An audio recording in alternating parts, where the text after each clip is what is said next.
nós somos corpo, alma e espírito, certo? Todo mundo sabe disso, né? Somos corpo, alma e espírito. O espírito, ele ressuscita quando nós aceitamos Jesus. Fala, uau! Aquela parte que não se comunicava com Deus, agora ela ressuscita. Ó, a escolinha começou, quem tem criança pode mandar as crianças para a escolinha que está funcionando, tá bom? Então, o nosso espírito ressuscita e passa a ter sintonia com Deus, você passa a ouvir a voz de Deus, fica ligado com Deus. Mas, a nossa carne tem vontades que nos levam a pecar, nos levam a pecar, as vontades da carne nos levam a pecar, e satisfazer os desejos egoístas que não se regeneram. Entenderam? Mesmo convertido, pastora, mesmo convertido, nós temos desejos carnais, certo? Ai, pastora, mas quando é que isso vai passar? Eu tenho uma péssima notícia para te dar. Nunca. Nunca, pastora, nunca. Nunca você vai deixar de ter vontade de pecar. Sempre vai ser uma luta do espírito contra a carne. E como a carne está muito ligada à alma, é uma luta constante. Puxa vida, pastora, e eu pensei que a gente aceitava Jesus. Aceitei Jesus, agora não sinto mais vontade de pecar. Não, não é dessa maneira. Mesmo convertidos, nós temos desejos carnais. A carne luta incansavelmente pelo controle da nossa alma. E a nossa alma são os nossos sentimentos e emoções. Então é bem complicado isso daí, né? E o que eu faço então, pastora? O que eu vou fazer? Quem é que vence essa guerra? A carne ou o espírito? Tem que ter um vencedor, né? Tem até uma história de um pessoal que ele sempre sabia que cachorro que ia vencer a luta, uma luta de cachorros, ele sempre sabia quem é que ia vencer. Aí uma pessoa chegou e falou assim, como é que você sempre sabe que cachorro que vai vencer a luta? Falou, simples, eu é que alimento os cachorros, e um cachorro eu alimento para vencer a luta, e o outro eu deixo com fome, e o que eu alimento vence a luta sempre. Então é assim, se você alimentar o seu espírito, quem é que vai ganhar a luta? O espírito. Se você alimentar a carne, quem vai ganhar? A carne. É desta maneira. Esses dias falou assim, pastora, é pecado ouvir música do mundo? O pessoal anda perguntando sobre isso, né? Então, você ouvindo música do mundo, você está alimentando o quê? O teu espírito, a tua alma, tua carne? Então, aquele que você alimenta, vai vencer. E como que nós alimentamos o espírito? Lendo a Bíblia, fazendo oração, jejum, devocional e meditação. Né? Devocional é aquela que todo líder já ensinou para você. Se você tem um líder, ele já explicou para você o que é uma devocional. E meditação é aquela coisa de você ficar pensando nas coisas de Deus, naquilo, a devocional que você fez, você começa a meditar sobre tudo aquilo que foi falado, né? Em Gálatas 5,16, diz assim, por isso digo, Vivam pelo Espírito e de modo nenhum satisfarão os desejos da carne. Então ficou bem claro, né? Vivam pelo Espírito e vocês não satisfarão os desejos da carne. O que é viver no Espírito? Ler a palavra, orar, meditar, fazer devocional. Então não se esqueçam disso. A ira é um sentimento egoísta que nos impulsiona à vingança. Não é assim mesmo que acontece? A ira é um sentimento egoísta que nos impulsiona à vingança. A pessoa te faz uma coisa que você não gostou e você vai se vingar. Você não vai ficar assim. Com quem que você pensa que você está falando? Vai ter volta isso aí. Então você se ira e parte para o ataque, né? Nós temos que saber que a ira é um sentimento que Deus desenvolveu para que fosse nossa proteção. Só que se você dá vazão para a ira, o que acontece? Acontece que ela pode perder o controle. As pessoas perdem o controle se irando. Como nós vimos ali, a Miss ficou em segundo lugar. É injusto eu ter ficado em segundo lugar. Eu tinha que ficar em primeiro lugar. Onde se viu? Esses juízes roubaram. E ela foi lá, agora eu vou me vingar. Foi lá na que ganhou em primeiro lugar e tirou a coroa dela, rasgou a faixa, falou um monte. E se deixasse, ela matava. Porque que injustiça que fizeram comigo, vou matar você, eu é que era para ter pegado o seu lugar. Então, cuidado com a ira. Geralmente, quando a gente é injustiçado, a gente quer fazer justiça com as próprias mãos, motivados pelas nossas razões. Mas eu tenho razão de falar assim, eu tenho razão de responder, eu tenho razão. A ira é um sentimento violento, indignado contra injustiças que sofremos. Você realmente sofreu uma injustiça e teve uma reação por causa disso. Romanos 12, de 17 a 21, diz assim, Romanos 12, 27, Romanos 12, 17 a 21. Não retribuam a ninguém mal por mal, procurem fazer o que é correto aos olhos de todos. Façam todo o possível para viver em paz com todos. Amados, nunca procure vingar-se, mas deixem com Deus a ira, pois está escrito, minha é a vingança, eu retribuirei, diz o Senhor. Ao contrário, se teu inimigo tiver fome, dê-lhe de comer, se tiver sede, dê-lhe de beber. Fazendo isso, você amontoará brasas vivas sobre a cabeça dele. Não se deixem vencer pelo mal, mas vençam o mal com o bem.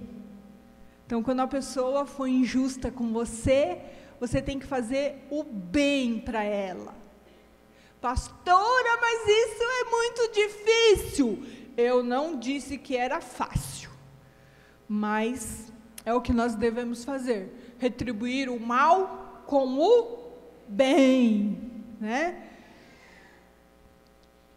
E a gente tem que ter um autocontrole muito grande para fazer isso.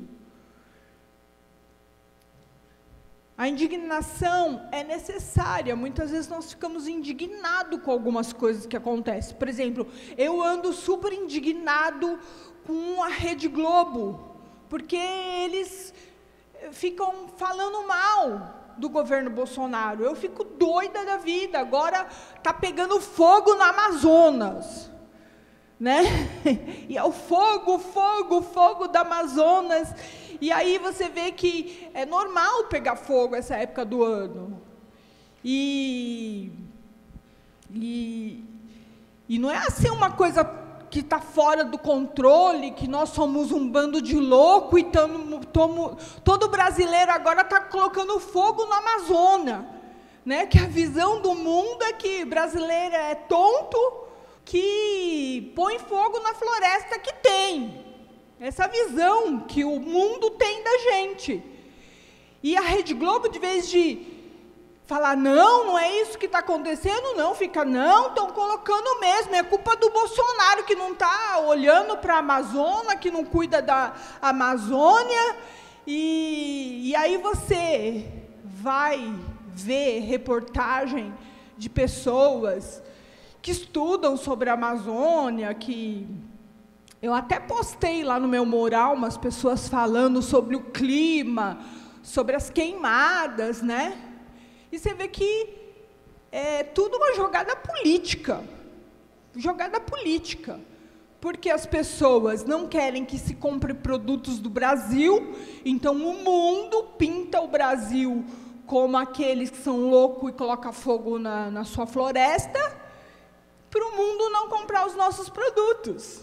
Porque você sabia que o Brasil tem tanto território que, se nós quiséssemos dobrar a nossa agricultura, nós dobraríamos. Com a nossa agricultura, nós podemos sustentar o mundo inteiro sem mexer na Amazônia? Você sabia disso? Não, talvez você não saiba. Mas se você pesquisar, você vai ver que é assim que acontece no Brasil. E o mundo não quer que o Brasil vire uma grande potência, porque tem condições de alimentar o mundo inteiro. E fica pregando que o mundo vai esquentar, e você ouvir as pessoas que falam sobre o clima, é o contrário, o mundo vai esfriar, e sabe que quando está frio, não tem produção agrícola. E aqui no Brasil nós temos uma temperatura ótima, então, com certeza, o Brasil vai produzir muito alimento para o mundo inteiro, isso no futuro. Aí eu entendi, porque os profetas dizem que o Brasil é um país do futuro, é que o futuro ainda não chegou, porque eu ouço isso há 50 anos, o futuro que não chega nunca. Brasil, país do futuro. Mas eu ando indignada com isso, mas não a ponto de me irar, de querer ir lá e matar as pessoas, e querer destruir, só porque elas estão falando dessa forma, né? Mas nós, como brasileiros, temos que sermos mais estudiosos na política, na agricultura, no tempo. Faça mais pesquisas, procure entender mais sobre as coisas. A ira se manifesta contra as injustiças dos homens. Romanos 1:18. Romanos 1:18. Portanto, a ira de Deus é revelada dos céus contra toda impiedade e injustiça dos homens, que suprimem a verdade pela injustiça. Então, a ira é derramada sobre os desobedientes. Efésios 5:6. Efésios 5:6. Ninguém os engane com palavras tolas, pois é por causa dessas coisas que a ira de Deus vem sobre os que vivem na desobediência. Então, nós temos dois tipos de pessoas, as obedientes e as desobedientes. E Deus fica irado com os filhos desobedientes. Colossenses 3:5. 3:5 a 10. De 5 a 10. 3:5 até o 10. Assim façam morrer tudo o que pertence à natureza terrena de vocês, imoralidade sexual, impureza, paixão, desejos maus, ganância, que é idolatria. É por causa dessas coisas que vem a ira de Deus sobre os que vivem na desobediência, as quais vocês praticam no passado, quando costumavam viver nelas. Mas agora abandonam todas essas coisas: ira, indignação, maldade, maledicência, linguagem indecente no falar. Não mintam uns aos outros, visto que vocês já se despiram do velho homem com suas práticas e se revestiram do novo, o qual está sendo renovado em conhecimento à imagem do Criador. Então você é nova criatura, né, irmão? Até uma nova criatura sou. Nova criatura sou. Você é uma nova criatura? Então, você já não vive nessas práticas. Moralidade sexual, inveja, todas essas coisas que foram citadas aqui. Ficar falando palavrão, ficar desobedecendo. Todas essas coisas vocês já deveriam ter abandonado. Ter uma nova vida em Cristo. Você é uma nova pessoa em Cristo Jesus. As coisas velhas já passaram. Tudo se fez novo na sua vida. E a ira tem que ficar no passado. Se você é uma pessoa irada, a ira tem que ficar lá atrás. Deus se ira contra as injustiças. Mateus 21, de 12 a 13. Diz assim: Jesus entrou no templo, expulsou todos os que ali estavam comprando e vendendo, derrubou as mesas dos cambistas e cadeiras dos que vendiam pombas. Ele lhes disse: está escrito, a minha casa será chamada casa de oração, mas vocês estão fazendo dela um covil de ladrões.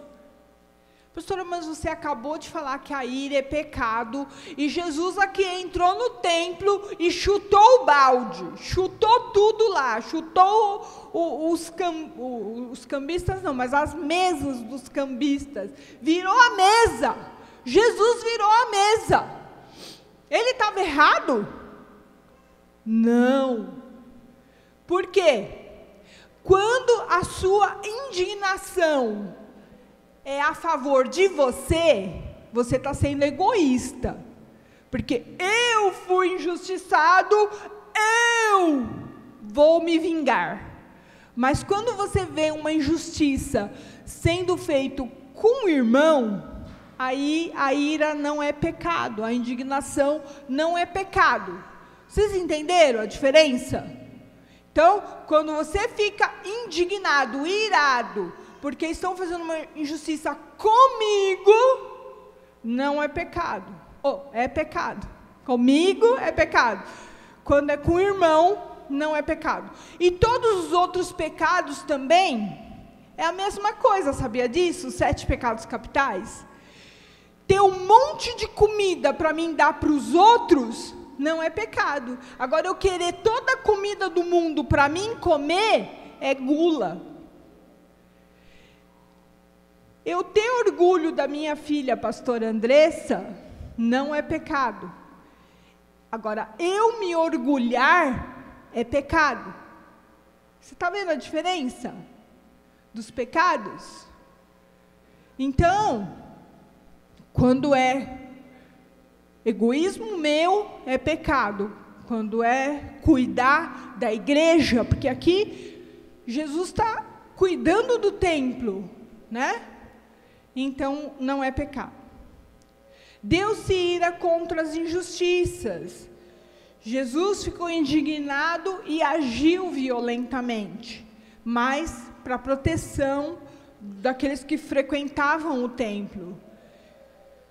Geralmente as pessoas falam, virei a mesa mesmo, chutei o balde. Não é o que as pessoas dizem por aí, quando se iram? Por que ira é pecado?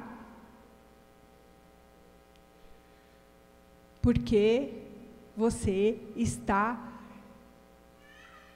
egoístamente querendo benefícios para você, querendo se vingar, e a vingança, ela é muito perigosa. Nós vamos chegar lá. Então, quando injustiçado é você, o que você tem que fazer? Dar a outra face. Pastora, mas isso é muito difícil. Mas pague o mal com o bem. Não procure vingança, você não precisa procurar vingança. Tiago 1, 19, 20. Diz assim, Tiago 1, 19, 20. Meus amados irmãos, tenham isto em mente. Sejam todos prontos para ouvir, tardios para falar e tardios para irar-se. Pois a ira do homem não produz a justiça de Deus. Então, a sua ira não produz a justiça de Deus.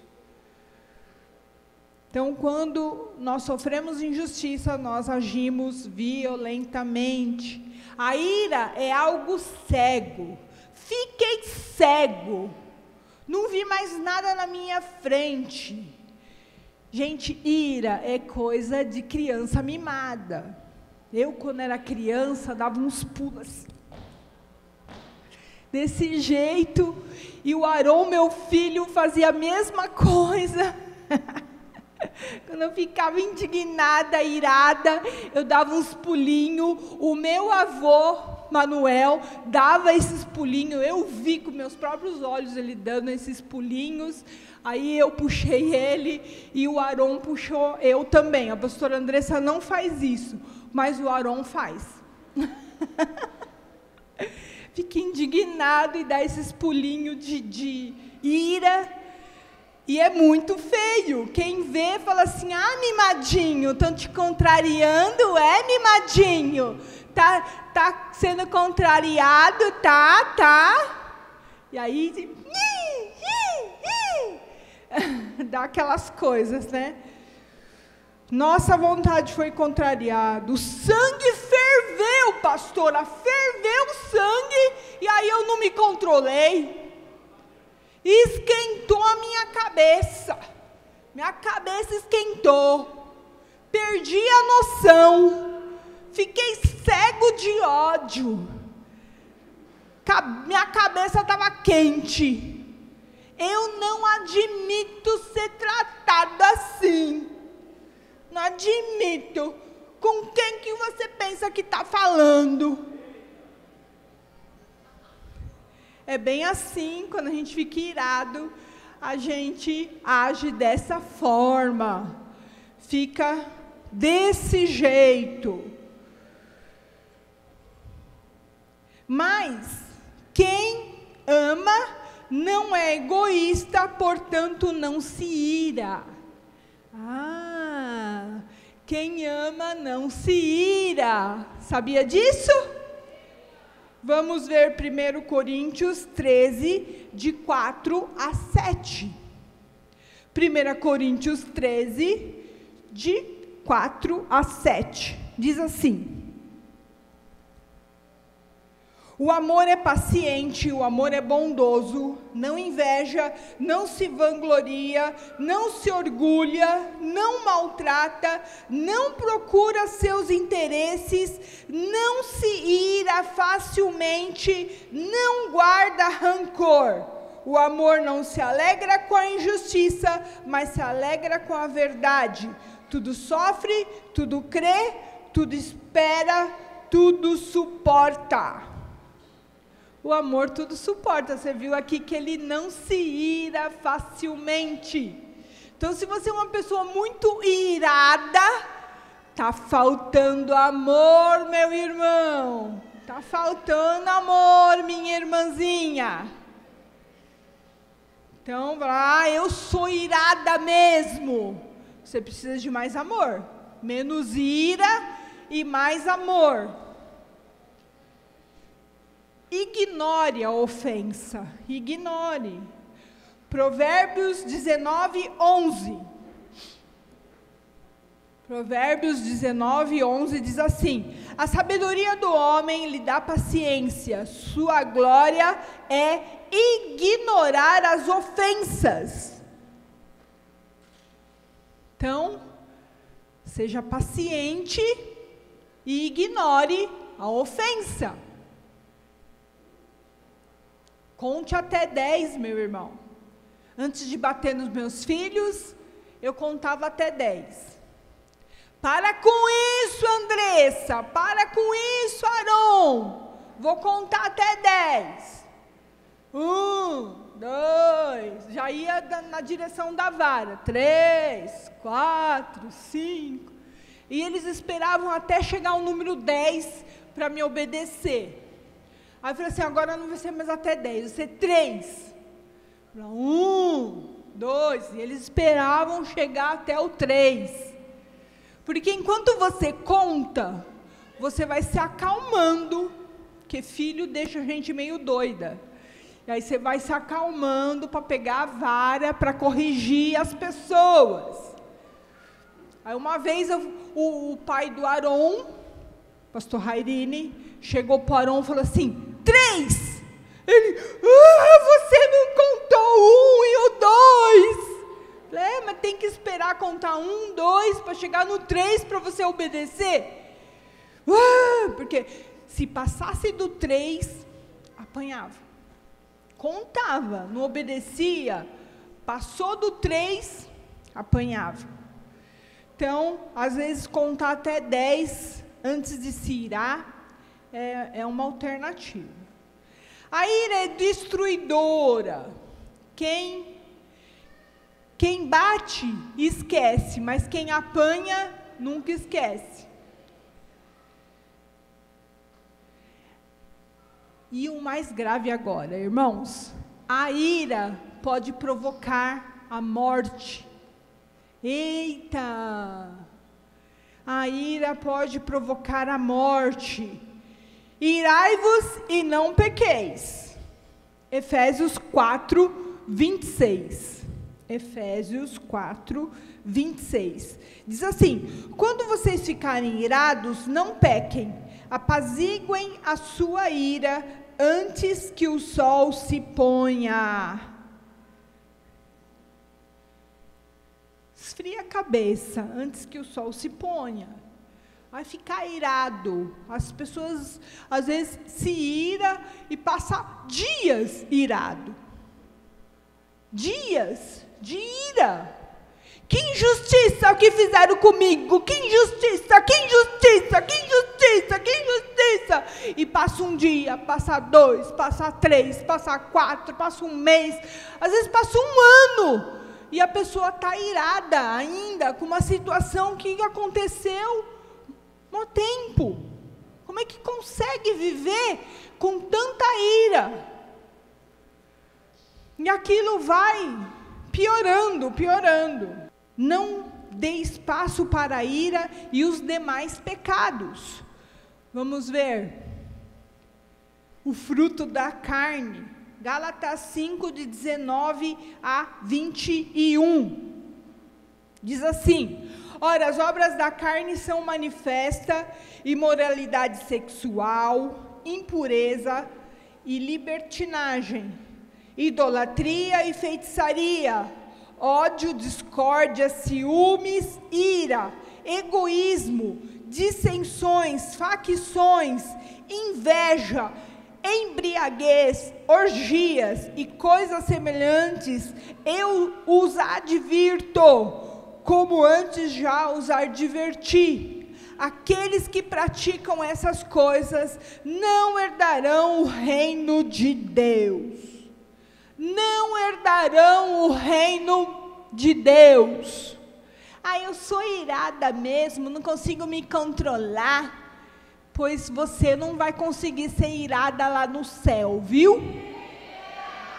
Não vai entrar no céu.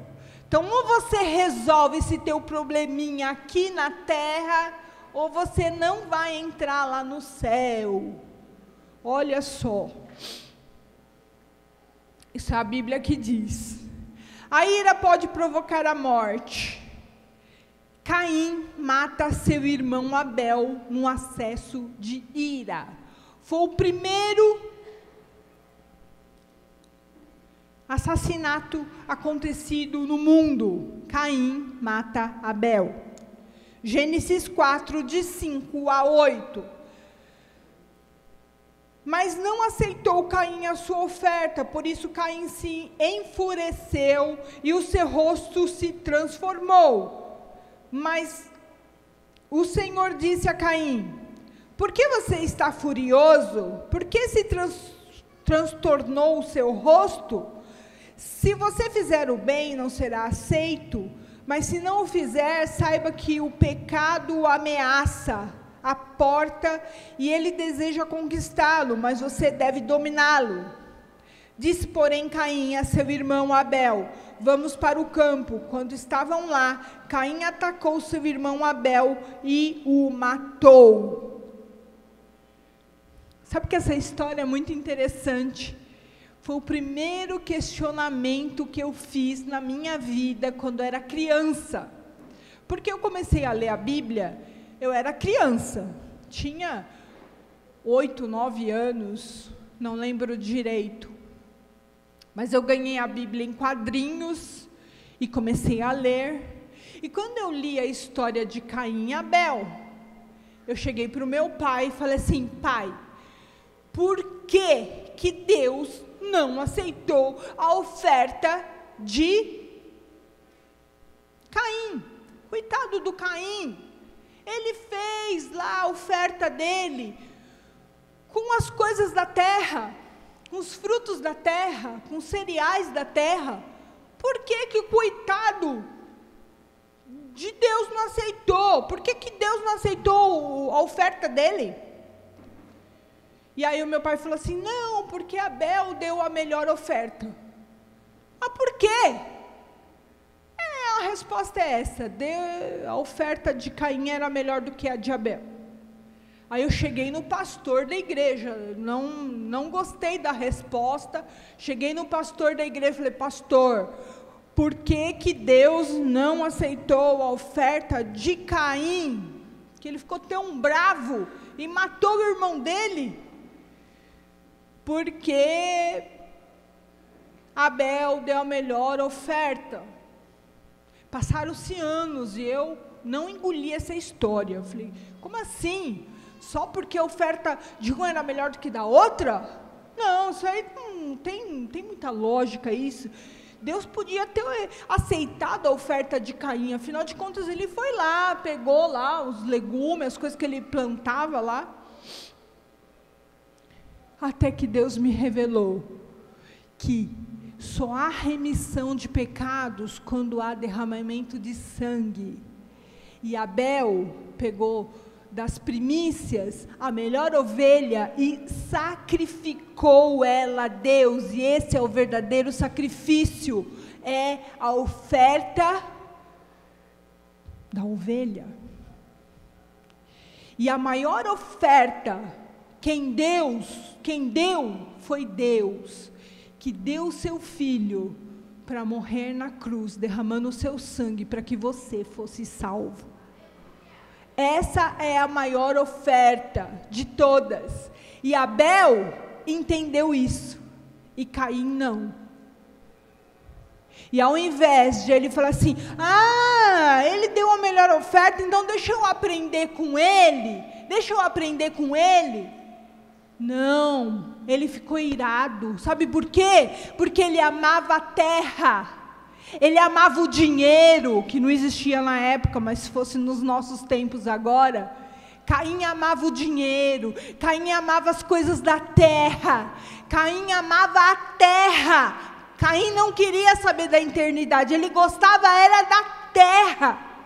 Por isso que Deus aceitou a oferta de Abel e não aceitou a oferta de Caim, porque Abel entendeu a obra de salvação de Deus, E ele se preocupava com a vida eterna e o relacionamento com Deus, enquanto Caim se preocupava com a terra. Eu achei isso tremendo. E ele não aceitou a revelação de Deus, como se irou com o irmão. Acho que ele deve ter pensado, o bonitinho de Deus, o queridinho de Deus, né? Deus aceitou a tua oferta, você é o mimadinho de Deus, você é o bonzão de Deus. Se você vai ver agora quem é o bonzinho, e pá, socou Caim.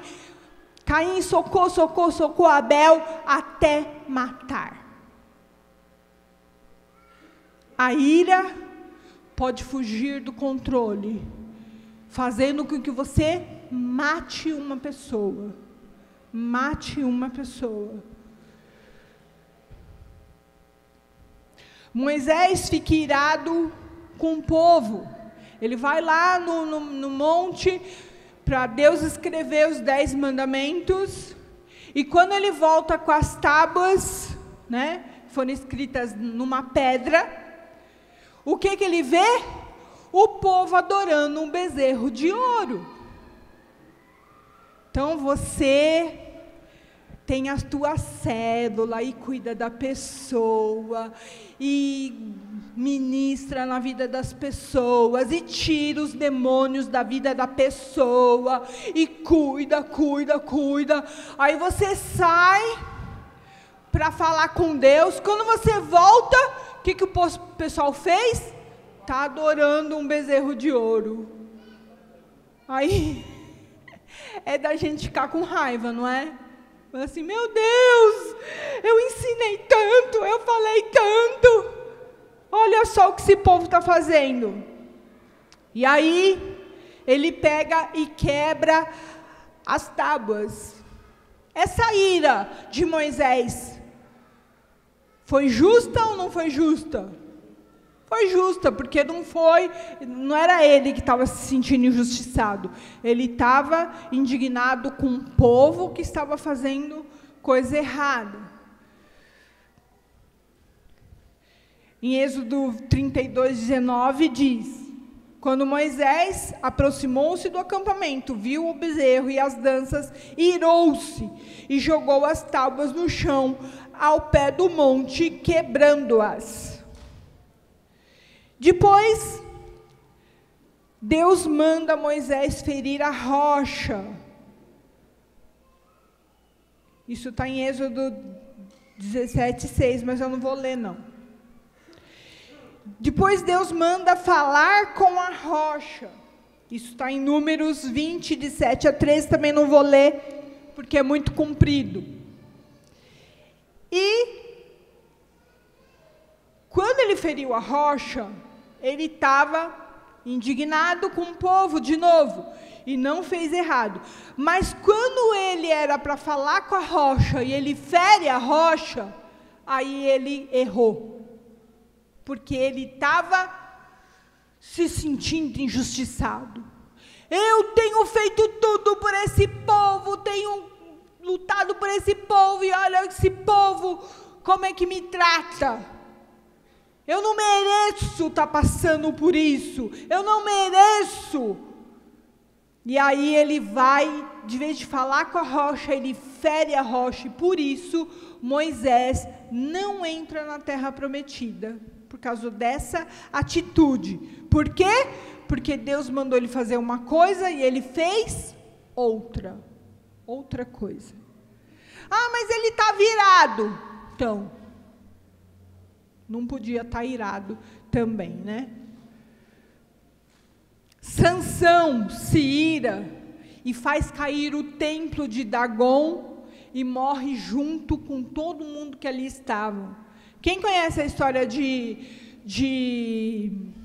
Sansão? Poucas pessoas conhecem.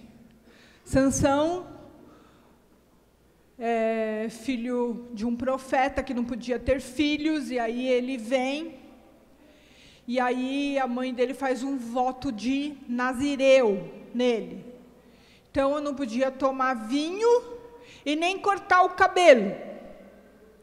E aí ele se torna o homem mais forte do mundo. E ele fazia 7 tranças, devia ter muito cabelo. Então ele fez 7 tranças na cabeça dele. E aí ele se apaixona pelas mulheres erradas. Tanta mulher que tinha em Israel. E ele queria as mulheres que eram dos filisteus. E aí, você lê lá histórias em Juízes, você vai saber melhor a história de Sansão. E uma mulher chamada Dalila trai ele, se apaixona por ele, faz ele se apaixonar por ela, e vai cutucando ele até que ele conta o segredo de onde estava a força dele, que era no cabelo. As pessoas vêm, cortam os cabelos dele, e ele perde a força, porque ele não podia cortar o cabelo, já que ele era um nazireu. E os inimigos filisteus pegam Sansão e amarram entre 2 colunas e fica zombando. Aí o nosso...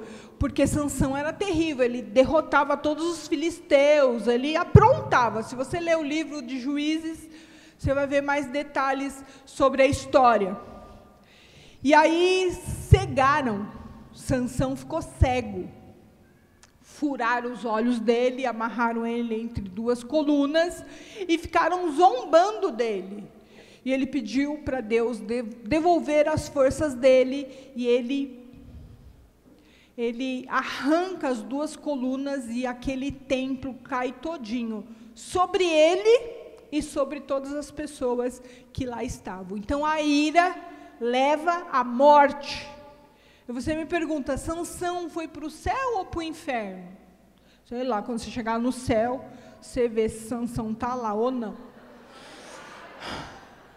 Eu sei que a ira não leva as pessoas para o céu, mas algumas pessoas dizem que é como um soldado que sai atirando, ele sabe que ele vai morrer, mas para defender, tipo, as pessoas que estão atrás dele, ele sai atirando, e mesmo sabendo que vai morrer, ele recebe tiro também, então, mas ele estava tentando defender o povo dele.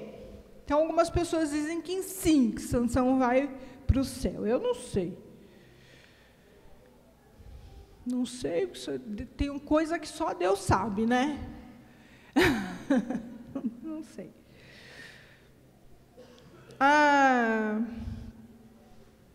E Jonas? Alguém conhece a história de Jonas? Conhece?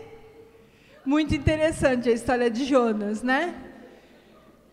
Jonas, Deus fala para Jonas, profeta Jonas, vai até a cidade de Nínive e prega para os ninivitas.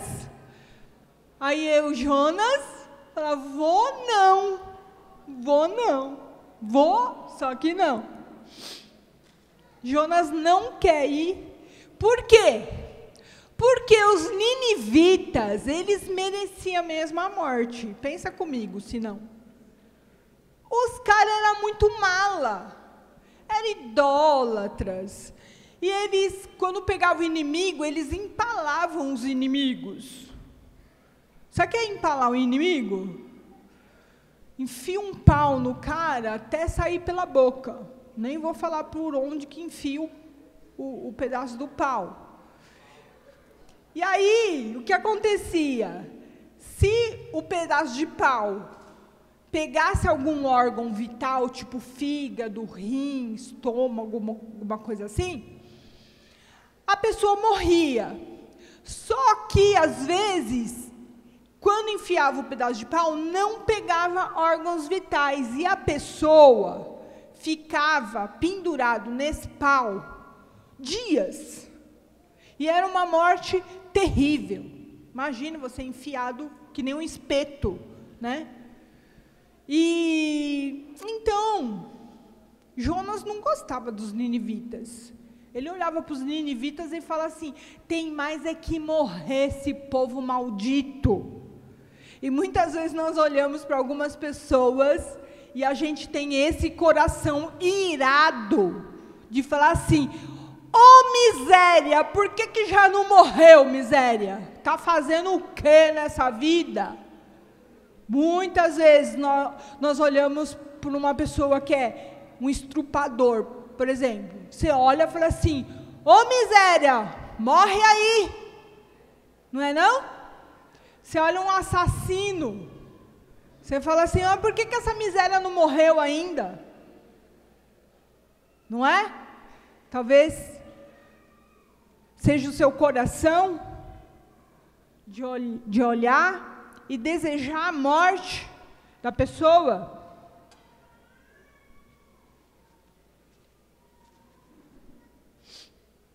E ele desejava. E aí ele foge para Tarsis. E aí, o que ele faz em Tarsis? Vai para o porão do navio fazer o quê? Dormir. Estou fugindo. Não vou para onde Deus mandou eu ir. Aí, no meio do caminho, tem uma tempestade terrível e todo mundo: por que está acontecendo essa tempestade? Joga carga no mar e não sei o quê. E aí começa a perguntar: você fez alguma coisa? Você fez alguma coisa? Alguém aqui está em pecado? Por que está acontecendo esse mal sobre nós? E aí lançaram sorte e a sorte caiu sobre Jonas. Aí foram lá acordar ele: uma tempestade, você está aí dormindo? Quem é você? De que povo você é? E aí eu falei assim: eu sou Jonas. E eu sou o servo do Deus Altíssimo. O povo: quê? O Deus Criador dos céus e da terra. O quê? Tá louco? Pode me jogar no mar, que é por causa de mim que essa tempestade está acontecendo. Pegaram Jonas, lançaram sobre o mar, veio o peixe, engoliu Jonas. Aí ele ficou lá na barriga do peixe, lá ele orou. E aí o peixe cuspiu ele no mar. Aí finalmente ele resolve obedecer a Deus e ir até a cidade de Nínive. Chega lá em Nínive, ele faz uma pregação sem vergonha. Pensa numa pregação sem vergonha. Imagine se eu soubesse aqui e falasse assim: arrependei-vos, porque em 40 dias Deus vai aniquilar a cidade de Nínive, vai acabar com a cidade. Imagine se eu chegasse aqui e falasse assim: arrependei-vos, porque em 40 dias vai acabar Santo André, São Bernardo, Diadema e São Caetano. E pronto. Arrependei-vos, porque em 40 dias vai acabar as cidades. Assim, a pior pregação do universo é a de Jonas. E sabe o que aconteceu? O povo se arrependeu. Aí Jonas pregou em 3 dias, porque demorava 3 dias para percorrer toda a cidade de Nínive. Pregou, subiu numa montanha, fez uma cabana e ficou lá. Agora eu quero assistir a destruição desses miseráveis. Que legal, estou aqui num lugar bem legal para olhar a destruição da cidade de Nínive. E aí, estava muito calor, ele fez a cabana lá, com mato, que eles tinham a festa das cabanas, eles sabiam muito bem fazer cabana. Ele fez uma cabana. E Deus, para alegrar Jonas, fez nascer uma planta que fez uma sombra da hora. Falou: nossa, que sombra da hora que Deus me fez aqui, ó. Tá fresquinho ainda para mim ficar aqui admirando a destruição de Nínive. Ai, que legal. E aí, o que aconteceu? Não foi destruída. Aí, o que aconteceu? Ele ficou irado. Tá vendo? O Senhor é bonzinho, o Senhor é misericordioso. Por isso que eu não queria vir aqui pregar, porque eu sabia que o Senhor ia se arrepender de destruir essa cidade. Olha aí, está todo mundo bem. e ficou irado porque ele estava dormindo e foi acordado com o sol batendo na cara dele. Ele olhou, ai, a minha planta morreu a minha planta, ai, que bicho miserável que comeu a minha planta, eu quero morrer, ai, a planta foi comida. E aí Deus olhou e falou assim, quê? Você está chorando porque a planta morreu? Que o bicho comeu a planta? Falei, então assim, você deseja que 120.000 pessoas morram em Nínive? Você não tem dó dessas pessoas, não tem pena dessas pessoas e tem dó da planta? E termina o livro de Jonas assim, Deus perguntando para ele se ele não tinha dó dos 120.000 pessoas. Deus salva 120.000 pessoas e a pessoa, de vez de querer salvar 120.000 pessoas, queria mais que elas morressem. Quantas vezes nós olhamos para a vida das pessoas e achamos que elas não merecem salvação, que elas merecem mesmo a morte eterna. Estamos falando aqui de morte eterna, porque quando você não abre a sua boca e não prega a palavra de Deus, é isso que você está falando. Eu quero mais que esse bando vá tudo para o inferno, vá para o inferno, que vá para o inferno, não é? Muitas vezes a gente olha uma situação e fala, vai para o inferno, infeliz. A gente fica indignado porque a tua mãe fala assim, essa vai lá na igreja, leva a tua cama lá para a igreja. Aí você olha para a tua mãe e fala assim, vai para o inferno, mãe.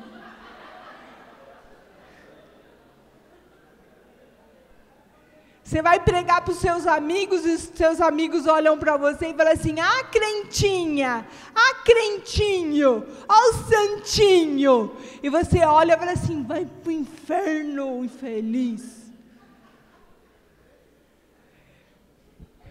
Manda a pessoa para o inferno, sem nem pregar a palavra. Quer mais é que vá para o inferno.